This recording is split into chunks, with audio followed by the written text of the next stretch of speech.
안녕하세요. 책 읽는 쭈TV입니다. 오늘 소개할 책은 김형석의 인생문답입니다.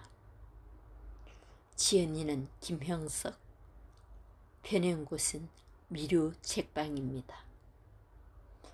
저자는 연세대 명예교수이다. 103세의 나이에도 한 해 200회 이상의 강연과 방송 출연, 신문 칼럼을 집필하는 영원한 현역이다. 이 책은 20대에서 60대 일반인 100명에게 궁금한 점을 받아 노철학다의 답변을 녹취한 글이다. 질문 1. 인생을 후회 없이 살려면 어떻게 해야 하나요? 내게는 소중한 두 친구가 있는데 숭실대학교 안병욱 교수와 서울대학교 김태길 교수예요. 두 분과 50년 동안 같은 분야에서 같이 일하고 같이 살아왔으니까 얼마나 가까운 친구인지 몰라요. 우리 셋이서 이런저런 얘기를 하다가 인생을 80년 넘도록 살아보니까 어느 때가 가장 행복하고 보람 있었는가 하는 얘기가 나왔어요. 예를 들면 계란하는 노른자가 있어서 병아리도 나오고 계란 구실을 하는데 우리 인생을 놓고 볼 때 계란의 노른자처럼 행복하고 보람있고 알찬 황금기가 있었을 텐데 그때가 몇 살쯤이었을까 그런 얘기가 나왔어요. 우리는 그래도 60세가 돼야 내 인생을 내가 사는 때가 오니까 인생의 황금기는 60세부터 봐야겠다는 생각을 했어요. 60세는 내가 나를 믿을 수 있는 나이, 다른 사람을 따라가거나 믿고 사는 게 아니고 내가 나를 믿을 수 있는 나이라고 봤어요. 적어도 사회적으로 봤을 때 어른이 될 자격을 갖추고 존경받을 만한 인격을 갖추려고 하면 그래도 60세는 돼야겠다는 생각이었어요. 그런데 60세부터 시작해서 언제까지가 가장 행복하고 좋았는가? 황금기였다고 볼 수 있는가? 쭉 반성하고 종합해 보니까 60세에서 75세까지가 제일 좋았다는 결론에 이르렀어요. 75세까지 모든 것은 성숙하고 내가 나를 믿고 살 수도 있고 또 사회적으로도 인정받을 만한 나이가 되니까 60에서 75세까지가 인생의 황금기였다는 생각이었어요. 그러면 이제 75세까지 성장했으면 그 다음에 이걸 어떻게 유지해 가느냐 하는 것이 문제예요. 거기서 다시 내려오고 말면 내 인생에는 끝이 올 테니까 얼마나 연장할 수 있는가가 중요해져요. 셋이서 결국은 우리 문제니까 얼마나 갈 수 있을까 생각해 봤는데 85세, 86세까지는 물론 유지할 수 있을 거고 잘하면 90세까지는 가지 않을까 그렇게 살아보자며 서로 격려하면서 헤어졌어요. 김태길 선생은 90세에 세상을 떠났는데 세상을 떠나기 7, 8개월 전까지 꾸준히 일을 하셨어요. 안병욱 선생은 93세에 가셨는데 92세에 텔레비전에 잠깐 나와서 나라 걱정을 많이 하고 그랬어요. 아무튼 내가 보니까 90세까지는 연장할 수 있겠다. 그런 생각을 하게 됩니다. 그렇게 보면 내가 처음 생각할 때는 인생을 2단계로 본 거예요. 어려서부터 성장해서 30세까지는 교육을 받는 기간이고 30세에서 65세까지는 직장에서 일하는 기간이고 정년이 되면 내 인생이 끝난다고 생각했어요. 그런데 그게 아니고요. 65세부터 90세까지는 어떻게 살았는가?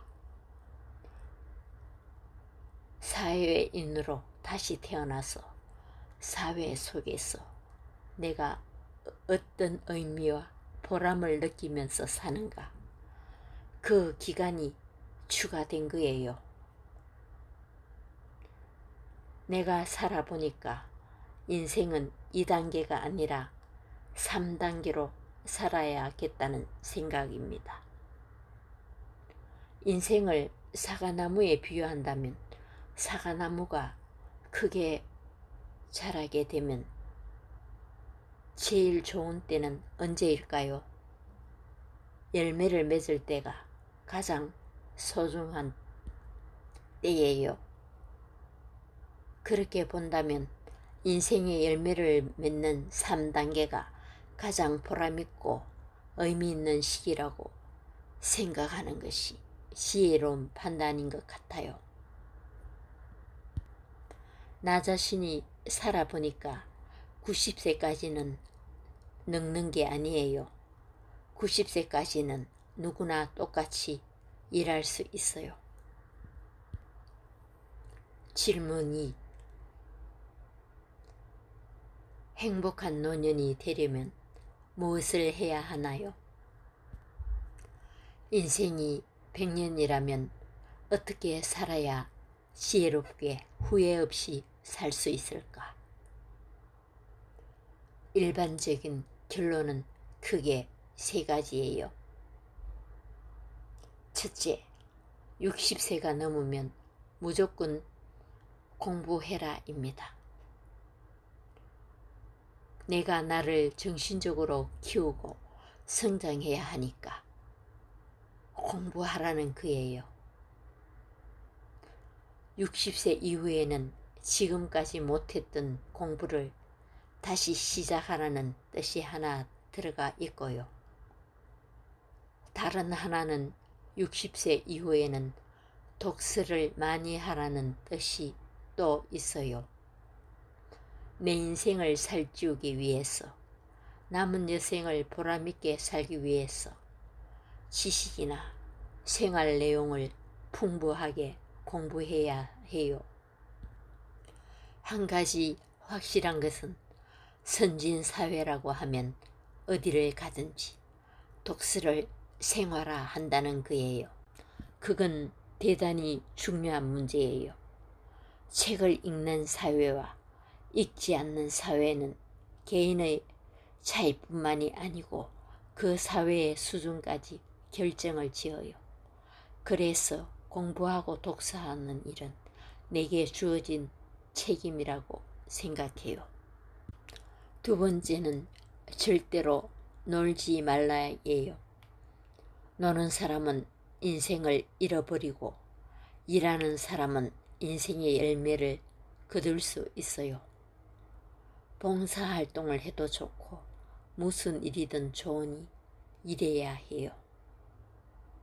얼마 전에 인생 상담을 하는 할머니 교수를 만났어요.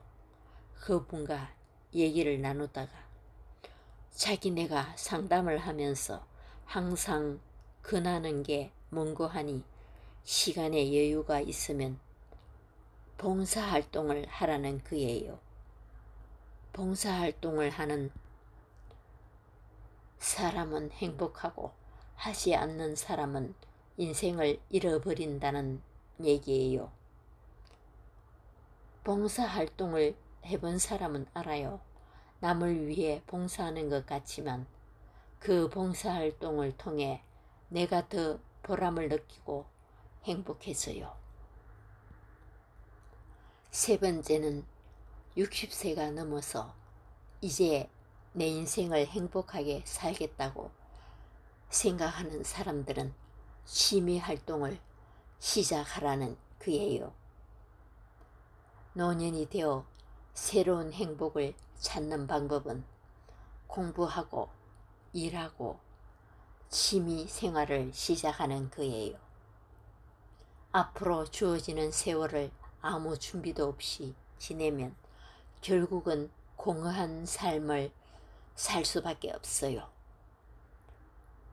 그러나 이 세 가지 중 하나라도 계속한 사람은 보람과 행복을 누리고 자녀들로부터 존경을, 이웃과 더불어는 즐거움을, 사회적으로는 고마움을 받으면서 살 수 있습니다. 질문 6. 내가 나답게 살려면 어떻게 해야 하나요? 미안한 얘기지만 윤동주 시인이 공부를 아주 잘하지는 못했거든요. 그래도 문제의식이 있으니까 자기를 키워갈 수 있었다고 봐요. 그러고 보면 똑똑하다는 것은 문제의식이 있는 것이라고 볼 수 있어요. 왜? 라고 질문을 할 수 있는 사람이 똑똑한 사람이에요. 문제의식이 있으면 중고등학교 때 공부를 못해도 대학에 가고 사회에 나와서 더 성장할 수 있어요. 철학이 왜 필요한가에 대한 답이 여기에 있습니다. 인류대학을 나와도 문제의식을 가지지 못한 사람은 평범해져요. 반면 인류대학 졸업생이 아니더라도 문제의식을 가지고 살면 지도자가 될 수 있어요. 즉, 철학적 사유를 가진 사람이 큰 사람이 된다는 겁니다. 나는 지금도 10대 청소년이나 20대 청년들을 만나면 앞으로 내가 50에서 60세쯤 되었을 때 어떤 인생을 살게 될까?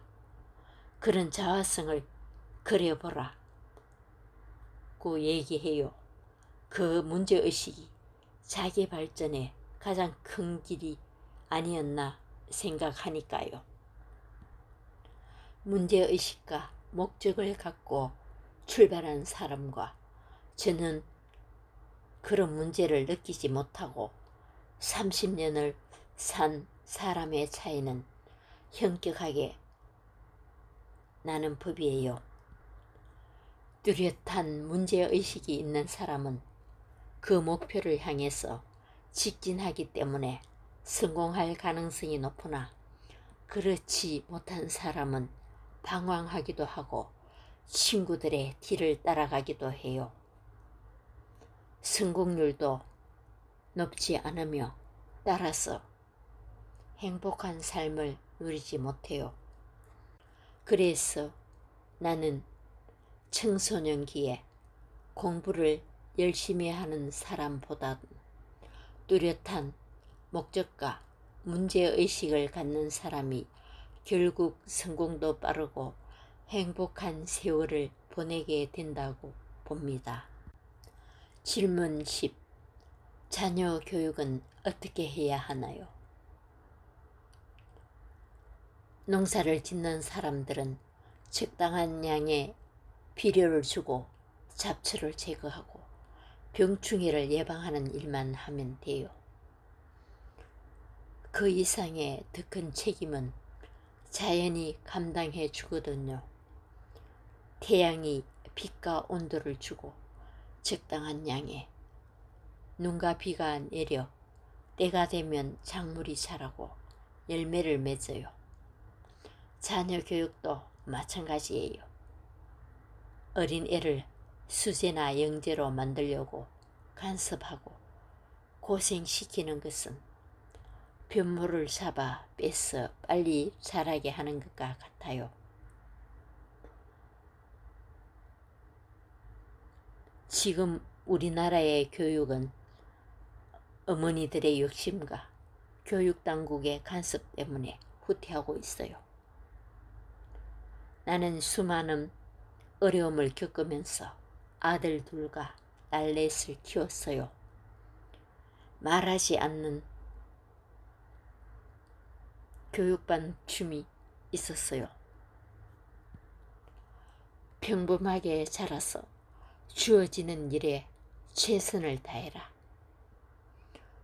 가능하다면 주어진 분야의 지도자가 되어라. 그 이상은 원하지도 않았고 강요하지도 않았어요. 무엇보다 아이의 자유를 소중하게 여겼어요. 내가 우리 애들을 키울 때는 수능 시험이 없어 좋았어요. 외국어고 과학고 등이 없었어요. 인문학 중심의 일반적인 고등학교였어요. 지금 다시 내 자녀들을 위한 고등학교를 선택한데도 외국어나 과학 같은 특수교육은 택하지 않을 거예요. 내 자녀들은 중고등학교 성적은 높지 않았으나 대학에 가서는 성적이 좋아지기 시작했어요. 자신들이 원하는 학과목에서 사고력을 키웠기 때문이에요. 부모가 자식을 사랑한다고 할 때 무엇을 사랑하는 걸까요? 누구를 사랑한다는 것에는 그 사람의 자유를 소중히 여긴다는 전제 조건이 있어요.